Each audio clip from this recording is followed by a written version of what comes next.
초대교회 예루살렘 교회 이후에 전 세계에 수많은 교회가 세워졌지만 최대로 하나님이 역사하신 교회는 평양 남사년 감리교회입니다. 남사년 감리교회의 출신과 후손들이 세운 남산교회가 통일시대에 하나님의 크고 놀라운 역사를 감당해야 될 사명이 있는 줄로 믿습니다. 그래서 역사성, 정체성을 분명히 알아야, 그래야 현실을 바르게 통찰하고 미래를 예측하면서 준비해 나갈 수가 있습니다. 부족한 종을 오늘 세우셔서 말씀 증거하실 텐데 하나님의 은혜로 서로 은혜 받을 수 있기를 바랍니다.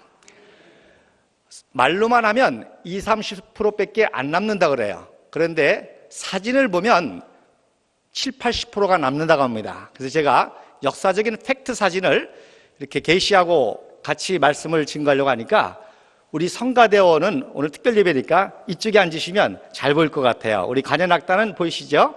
제 기도하는 동안에 이동해 주시기 바랍니다. 기도하시겠습니다.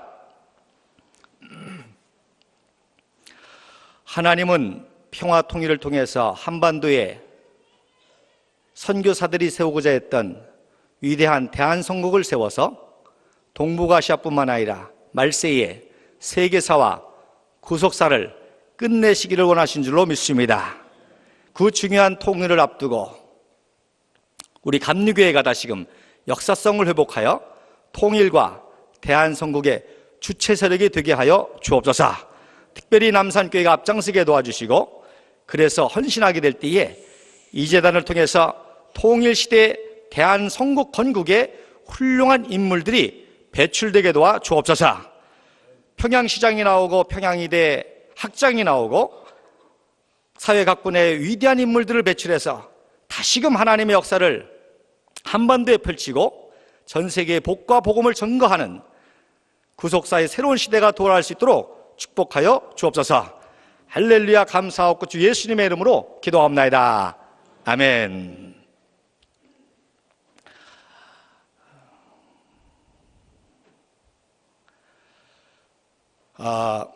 제가 오늘 역사 얘기를 하려고 그래요. 왜 그런 거 하니, 역사는 뿌리입니다. 뿌리를 잘 알아야 거기서 좋은 열매가 나옵니다. 뿌리를 잘못 알면 나쁜 열매가 맺히게 되어 있습니다. 여호수아와 갈렙 이야기 아시죠? 똑같은 장소에서 똑같은 시간에 똑같은 걸 봤지만 여호수아와 갈렙의 보고가 다르고 10명의 정탐꾼의 보고가 다릅니다. 마찬가지로 우리 대한민국의 교회의 역사와 대한민국 근현대사 똑같은 역사인데 어떻게 보느냐에 따라서 너무나 다르잖아요. 그래서 역사는 좌우의 문제가 아닙니다. 팩트, 진실의 문제입니다.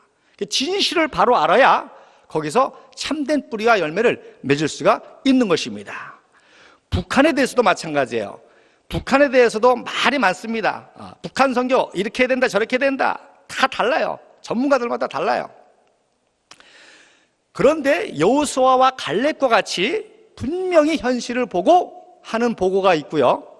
선전, 선동, 왜곡, 자금, 동원가식, 선교가 있을 수 있다는 걸 깨달으시길 바랍니다. 제가 77학번이기 때문에 중부연의 김상현 감독, 또 선한목자기 유기성 목사, 상동교회 서철 목사 다 동기동창입니다. 제가 동기교회를 예배를 보러 갔는데 장로교 목사가 감리교 재단에 와서 평양 대부흥 운동에 대해서 장대원 교회 얘기를 하더라고요. 너무너무 가슴이 아팠습니다. 왜? 평양 대부흥 운동의 뿌리와 시작과 과정과 열매는 남사년 감리교회입니다. 할렐루야. 그걸 중심으로 해서 말씀을 드리려고 합니다.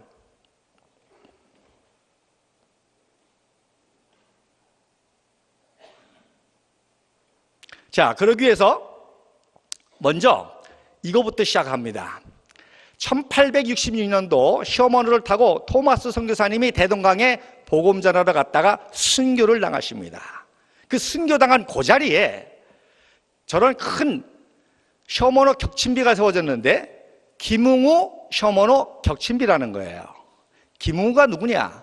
김일성의 아버지, 김영직의 아버지, 김보연의 아버지 김웅우가 전라도에서 굶어 죽게 생겼으니까 평양 가가지고 연세대학교 김영석 철학박사님 아버님 장로님 가문에 묘직으로 들어간 거예요. 그런데 북한의 역사는 여기서부터 시작합니다. 그 김용우가 평양 시민을 선전선동해가지고 셔먼을 격침시켰다는 거예요. 그래서 셔먼 격침비를 세웠습니다. 그러니까 북한은 시작부터 기독교 박해부터, 기독교 왜곡부터 시작합니다. 그래서 저는 지금도 북한을 북괴라고 합니다. 북괴. 제가 방공 교육을 받아서가 아니라 북한은 오직 단 하나의 진실만 있어요. 그게 뭐예요? 모든 게 거짓이다.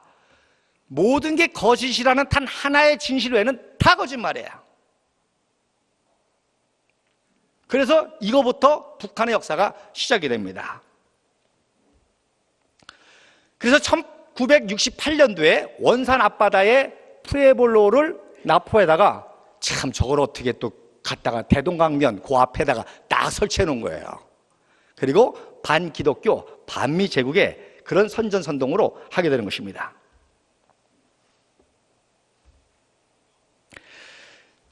그러다가 아펜젤러 선교사님이 1885년도 들어오시고 1888년도에 평양을 다시 방문합니다. 토마스 선교사님이 순교하신 그곳에 22년 만에 다시 방문해서 기도합니다. 하나님, 이 평양에도 하나님의 말씀을 사모하는 자들이 몰려와서 하나님의 말씀을 가르쳐달라고 하는 날이 오게 하여 주옵소서. 지금은 씨를 뿌릴 때입니다. 그리고 왔어요. 그리고 나서 1892년도에 윌리엄 홀 선교사가 부산에 도착합니다. 그때 누가 마중을 나갔냐면 평양 대부흥운동 하면 누구 얘기를 많이 하죠? 토마스 하디. 토마스 하디가 부산에 영접을 나간 거예요. 그래서 윌리엄 홀 선교사에게 오리엔테이션을 했습니다. 그리고 2년 동안 목회하며 세운 교회가 평양 최초, 북한 최초의 평양 남사년 감리교회입니다. 할렐루야. 그 당시에 홀 선교사가 살던 집이고 오른쪽에 있는 사람이 조선의 바울이라고 하는 김창식입니다. 홀 선교사를 통해서 평양 선교사를 했고 저게 원래 무당집이었어요. 기생집, 기생 춤추고 하는 배우는 집. 그게 이제 교회가 시작이 된 거죠.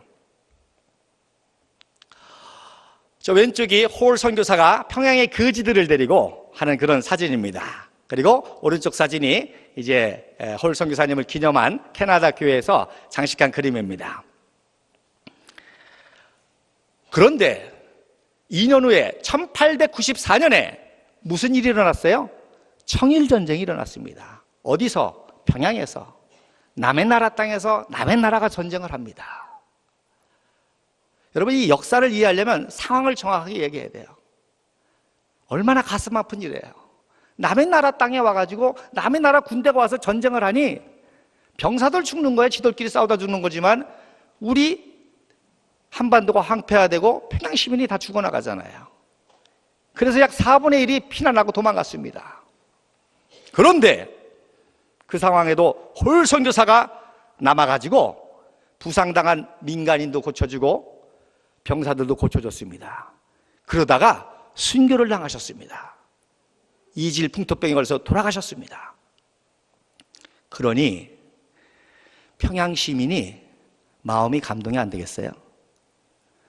남의 나라 땅에서 남의 나라가 전쟁해서 이 없어질 조선, 이 한민족, 거지 같은 한민족, 근데 이 민족을 붙잡고 사랑해서 선교하고 복음을 전했다고 하니까 선교한 지 2년 만에 기독교인이 몇십 명이 안 되는데 홀 선교사님 장례식 때에 평양 시민의 한 반이 모였다는 거예요. 이게 그 당시 사파거든요. 청일전쟁 때 일본군이 청나라 군대를 싹 죽여버렸습니다. 근데 저 과정에서 평양 시민이 얼마나 다쳤겠어요. 그러니 참 우리 민족이 얼마나 비극적이에요. 그런데 이렇게 순교를 당하니까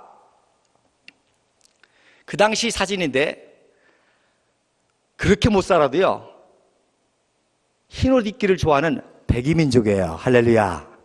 그래서 홀 선교사 장례식 때에 약 평양 인구의 반 정도가 그 남산제 언덕에 지금 인민대 학습당 그 대동강변 거기에 모여서 장례식을 했다는 거예요. 여러분 한번 상상을 해보세요.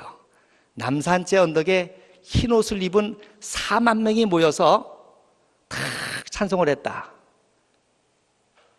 이게 동양의 예루살렘의 시작입니다. 할렐루야.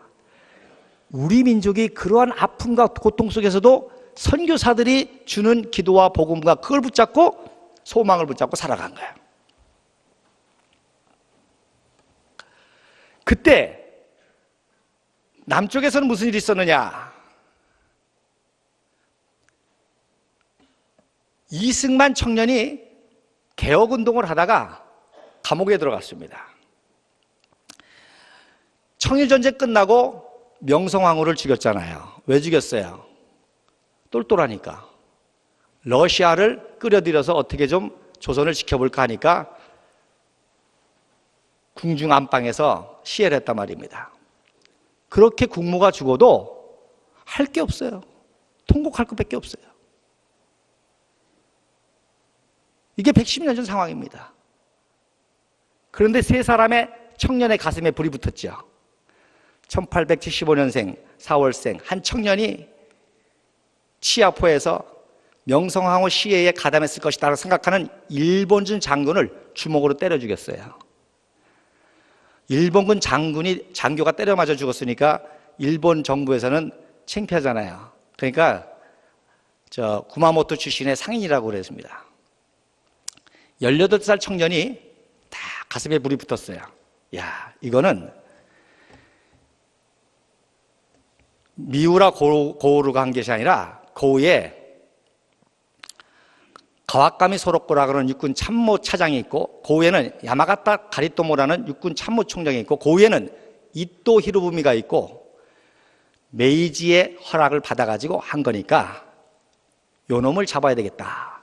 그래서 1909년도 하얼빈에서 이토 히로를 죽였죠. 또 하나의 청년은 이거는 이토 잘못이 아니야. 우리가 못나고 약해서 그래. 대한제국을 개혁해야 돼. 그래서 대한제국 개혁운동을 합니다. 대한제국 개혁운동을 하다가 고종황제 폐위운동까지 하니까 대역죄에 몰려가지고 감옥에 들어간 거예요.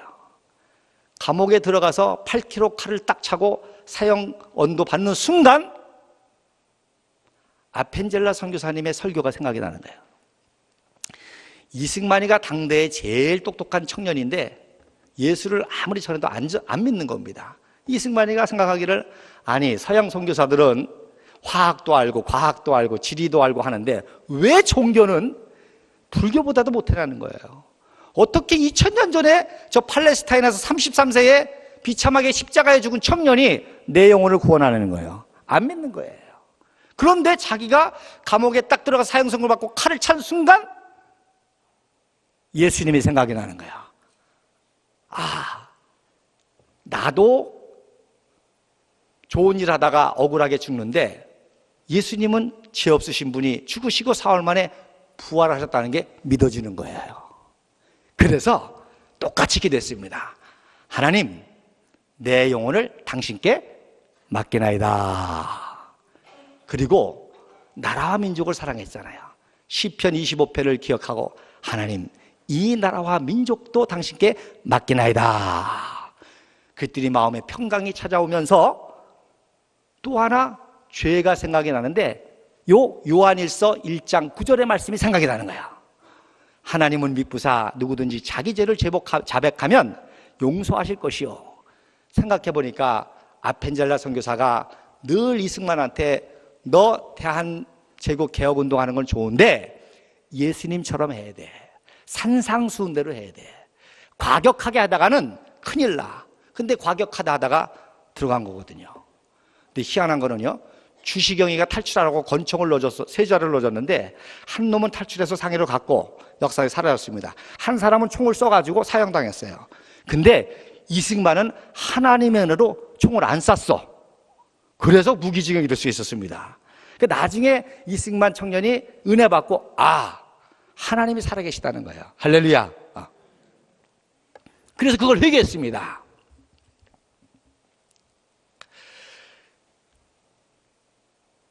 그랬을 때에 선교사들이 다 기뻐가지고요, 대한민국 만세를 부를 정도였습니다.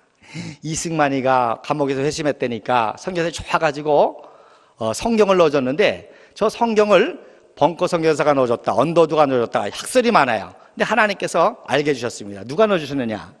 예일대학교 출신의 셔우드 에디라고 하는 당대 최고의 에리트 선교사가 인도로 부름을 받고 인도로 가기 위해서 일본에 왔다가 조선에 있는 선교사들로부터 소식을 들은 거예요. 이야, 조선에 당대의 최고 똑똑한 놈이 감옥에서 예수 믿고 변화됐다.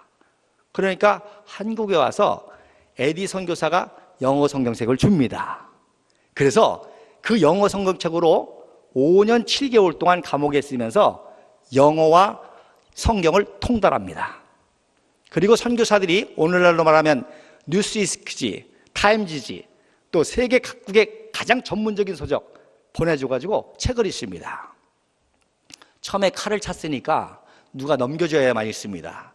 영어 같은 거는 읽을 사람이 없으니까 넘겨, 그럼 읽고, 이렇게 했습니다. 그러니까 하나님께, 하나님, 한 번 본 거 한 번에 기억하게 해주세요. 그래가지고 천재가 된 겁니다. 그래서 감옥 동안에 독파한 게 약 600권 분량의 책입니다.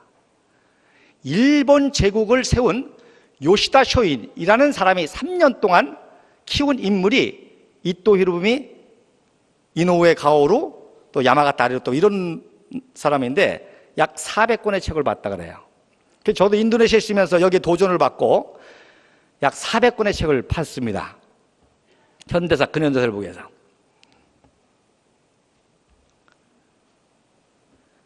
그리고서는 독립정신이라는 책을 썼거든요. 독립전쟁이라는 책을 썼는데 이 책이 어마어마한 책입니다. 제가 읽어보니까 토마스 제퍼슨의 독립선언서보다 더 잘 썼고요, 미국의 건국의 아버지들이 대륙헌법, 미국의 헌법을 만들었는데 그거보다 더 잘 썼어요. 지금도 학자들이 저 책을 보고 이해가 안 된다는 거예요. 어떻게 110년 전에 감옥에서 28세의 청년이 이런 책을 쓸 수 있느냐, 이해가 안 된다는 거예요. 왜 이해가 안 되느냐? 그분들은 성경을 모르거든요. 근데 저는 성경을 아니까 이승만 청년이 성경과 함께 역사를 독파했기 때문에 저런 책이 나오는 게 술술술 이해가 돼요. 여러분들도 읽으면요, 이해가 쉬워요. 지금 저 책대로 대한민국이 되어가고 있습니다. 그리고 저 책대로 대한민국이 통일됐을 때는 그 나라는 말씀드린 대로 초인류 국가가 돼가지고 세계사와 구속사를 끝내는 나라가 될 것입니다. 할렐루야. 이런 것이 왜 일어날 수가 있었느냐? 바로 그때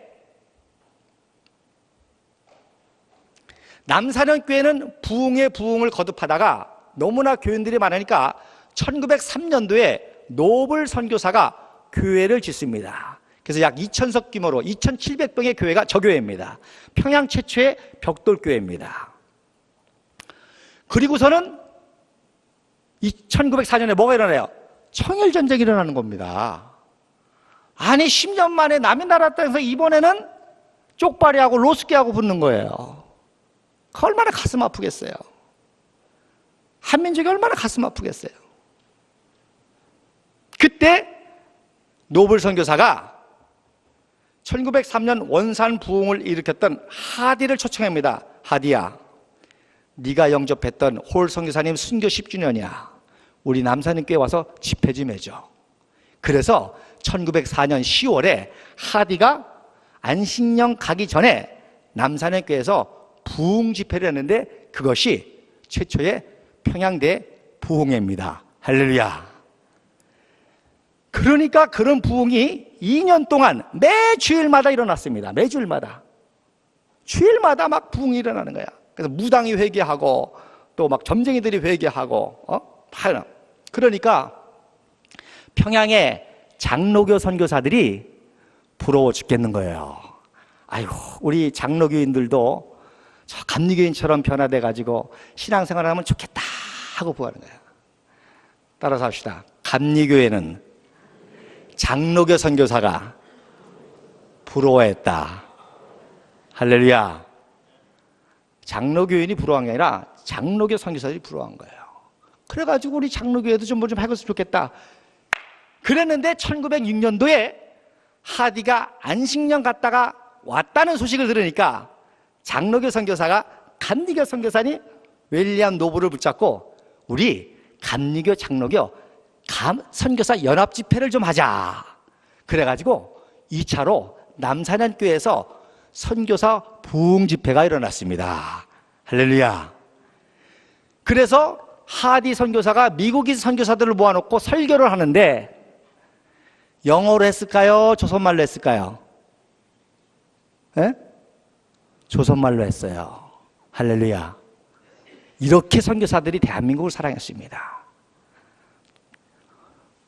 미국 선교사를 모인 집회인데 영어로 안 하고 조선말로 했어요. 그리고 이 본문을 가지고 간 거야. 예수 믿고 천국 가는 거로 다가 아니다. 예수 믿고 천국 갈 뿐만 아니라 예수 믿고 거듭나서 나라와 민족과 역사로 해서 헌신해야 된다. 할렐루야.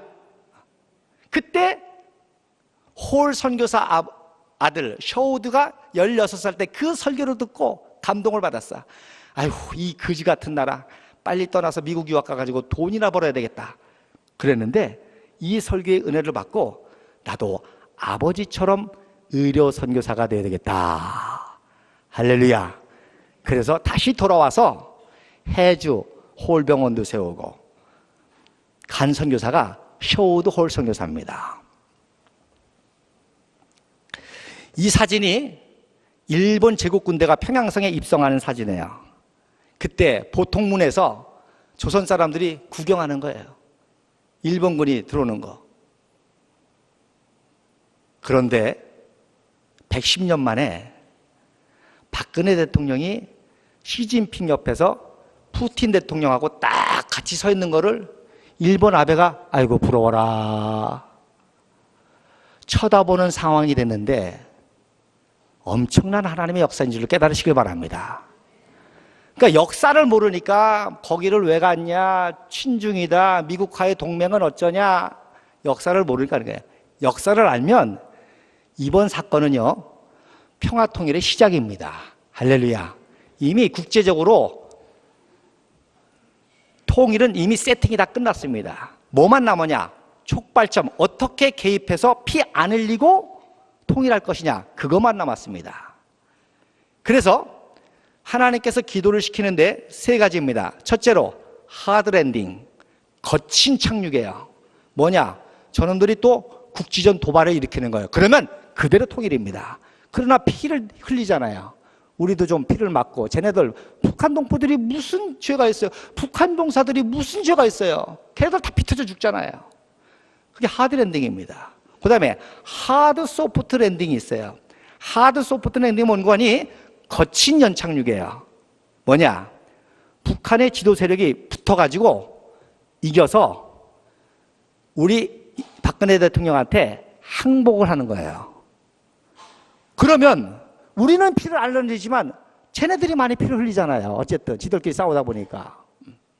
그걸 거친 연착륙이라고 합니다. 소프트 랜딩이 있습니다. 이걸로 해서 기도해야 돼요. 소프트 랜딩은 피를 하나도 안 흘리고 통일하는 거야. 뭐냐, 친 대한민국 세력이 김정은이를 체포해가지고 ICC에 제소를 해. 그러면 우리는 예수 그리스도의 사랑으로 용서해줘. 그리고 평화 헌법을 만들어서 통일하는 거예요. 그리고 우리가 모든 걸 다 개발해주고 하는 거예요. 할렐루야. 그러면 통일되는 즉시 통일 비용이 안 들어가는 정도가 아니라 모든 것이 배로 뜁니다. 원화 가치가 배로 뛰고요. 국제기구 투자가 다 들어오고, 우리 은퇴하실 분들이 제일 먼저 들어가야 돼. 왜? 북한 애들은 아무것도 모르거든요. 다 가르쳐야 돼요. 근데 현직에 있는 사람은 현직이니까 못 가잖아요. 그러니까 우리 강병원 목사님이 가가지고 설교해야 돼. 할렐루야. 돈 받으면서. 우리 청년들이 국제기구가 들어오면 중간 역할을 해야 돼요. 그렇잖아요. 북한 사람들을 그대로 걔네들 못하는 거예요. 그러니까 중간에서 역할을 해야 되니까 그걸 중간 관리 엘리트라고 합니다. 그러니까 모든 급여가 2배로 다 뛰는 거예요. 북한은 땅값이 필요 없습니다. 그러니까 모든 국제기구 본부, 유엔 본부들이 다 들어옵니다. 할렐루야. 땅값으로 공장 짓고 인프라 짓고 해도 남아. 그러니 엄청난 축복이죠. 결국 평양 대부운동이 1906년도에 그렇게 이루어지니까 그 다음에 장로교 선교사들이 은혜를 받고 야 우리도 내년도 예정된 1907년 1월달 장대현 교회에서도 역사가 일어나겠다. 그래서 준비기도 하다가 일어난 게 1907년의 대부흥운동입니다. 할렐루야. 이제 아셨죠? 남산교회는 늘 있던 일입니다. 그래서 남산교회에 2월 22일 날 무슨 일이 있었는가 하니 일본군 장교가 평양에 새로 부임했어요. 그럼 어느 교회 나갈까요? 남산교회 나가요. 장대현 교회가 아니고 남산교회 가는 거야. 남산교회 와가지고 조선말도 모르는데 은혜를 받았어.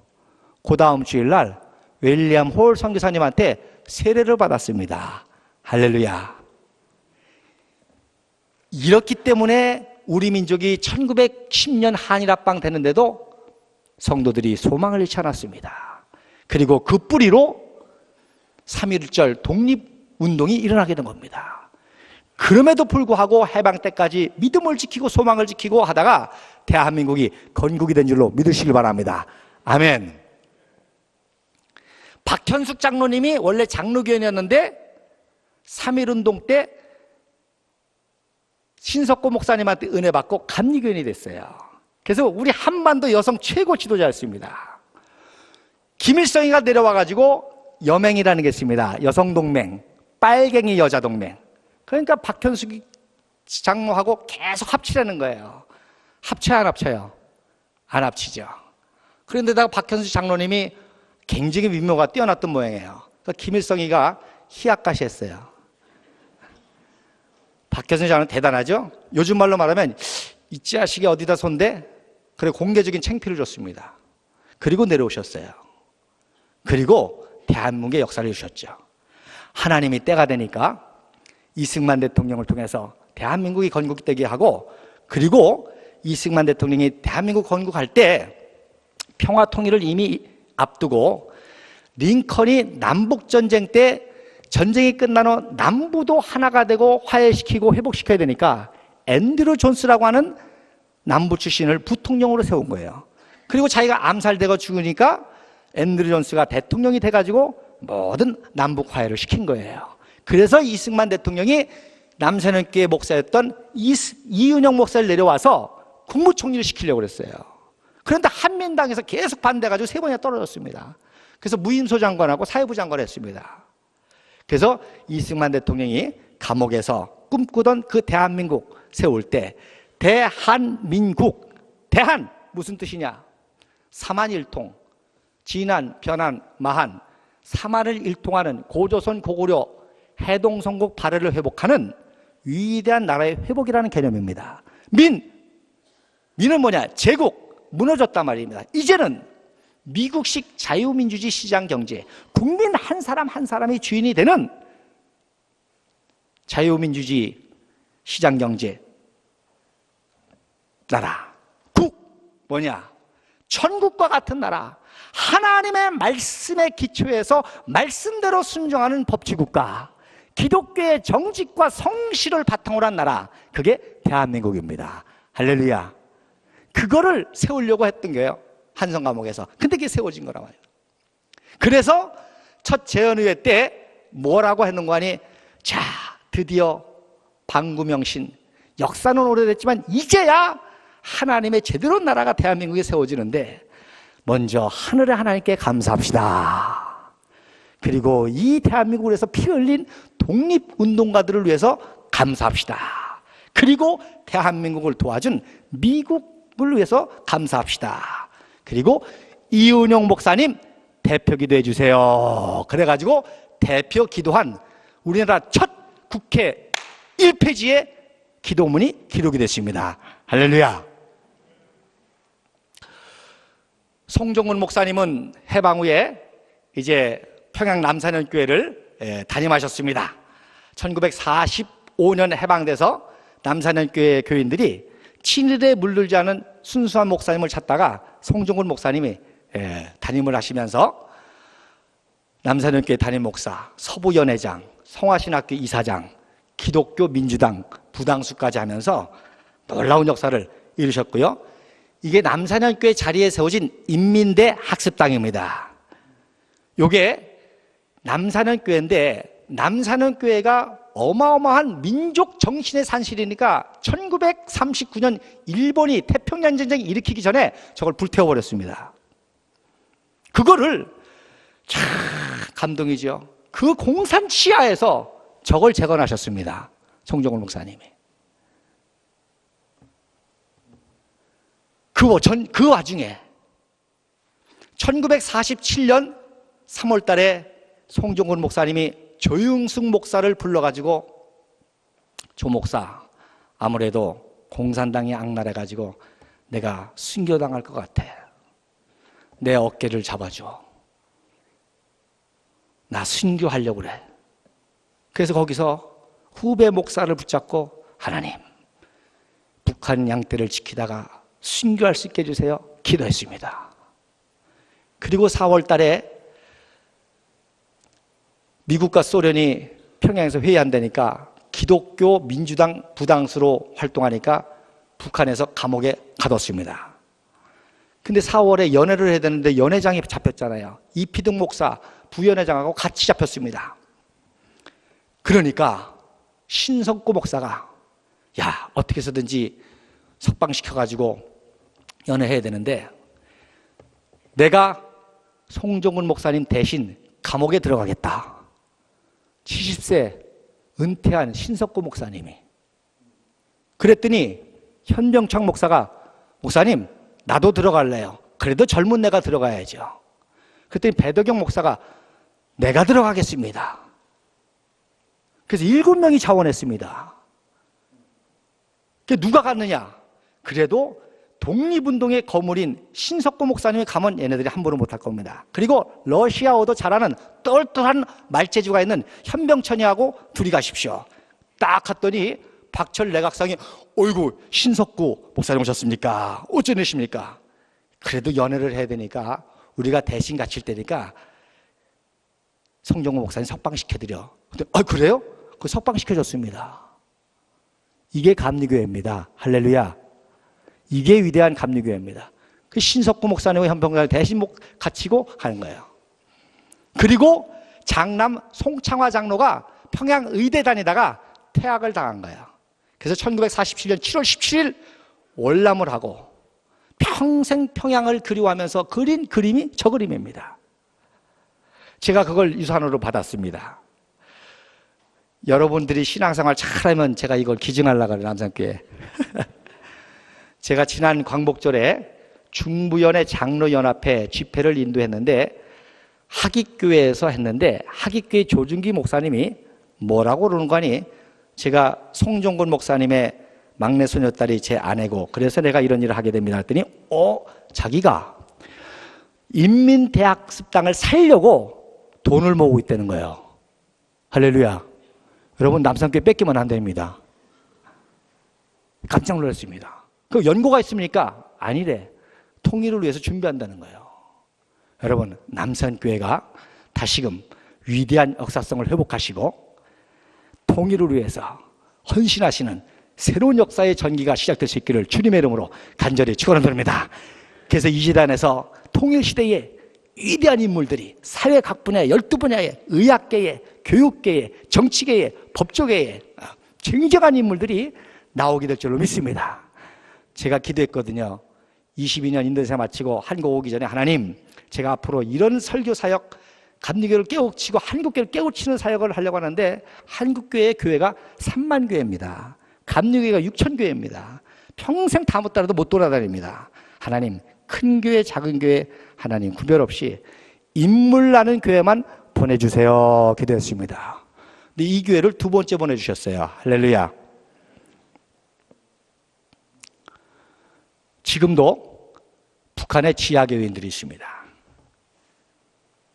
송종근 목사님이 1950년 6월 25일 새벽 2시에 체포돼가지고 새벽 4시에 토마스 선교사님이 순교하신 숙섬 그 자리에 조만식 선생님하고 데리고 나와가지고 거기서 총살로 순교시키면서 그 총성을 듣고 유성철 작전국장이 폭풍이라고 하는 남침 신호탄을 쏜 걸로 제가 연구하고 있습니다.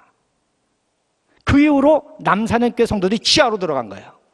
지하 성도. 그 지하교회에 있는 거죠. 그런데 봉수교회에서 무슨 뭐 예배를 드린다? 조그련하고 뭐 기도 공동기도문을 한다? 평양 수복할 때 이재명 목사가 서대문 형무소 교목으로 제일 먼저 유엔군하고 따라가서 평양에 가서 제일 먼저 송종근 목사님을 찾았습니다. 시체가 없죠. 그래서 지하에 있던 남산현 교인들하고 다시금 예배를 회복한 거예요. 근데 어떻게 됐어요? 중공군이 들어왔잖아요. 그러니까 박대선 총장이 그때 내려온 거예요. 그런데 이재명 목사는 아들이 통역관인데 아버지 좀 더 계세해 보세요. 그러다가 못 내려왔어요. 그러니까 이재명 목사는 1952년 7월 달에 내려온 거예요. 무슨 얘기냐? 공산 치하 정권의 비밀 지하교인들다가 내려오신 거란 말입니다. 그 후손들이 지금도 북한의 지하교인들이고 성경만 소지해도 잡히면 정치범소에 들어가서 순교를 당합니다. 하루속히 남산현교회 후손 여러분도 있지만 북한의 지하 성들이 있는데 그들의 신앙이 세계 만방에 드러날 줄로 믿습니다. 그래서 통일되면요 카다검 안 갑니다. 갑바독이 안 갑니다. 어디 가요? 평양 지하 남산현교회 갑니다. 정치범 수용소 갑니다. 그리고 백두산도 보고 매왕산도 보고 회도 먹고 그래서 전 세계 모든 관광객들이 한반도로 몰려듭니다. 역사가 끝나는 거예요. 할렐루야. 그런 중요한 때에 우리가 진짜 저주와 성도들이 끝까지 신앙을 지킬 수 있도록 함께 기도하고 하루속히 그 신앙이 정말 세계 만방에 드러나서 정말 출애굽의 하나님, 포로 해방의 하나님 성경만 있는 게 아니라 한반도 한민족의 대한민국의 하나님이구나 증거되는 역사가 오게 될 줄로 믿습니다. 기도하시겠습니다.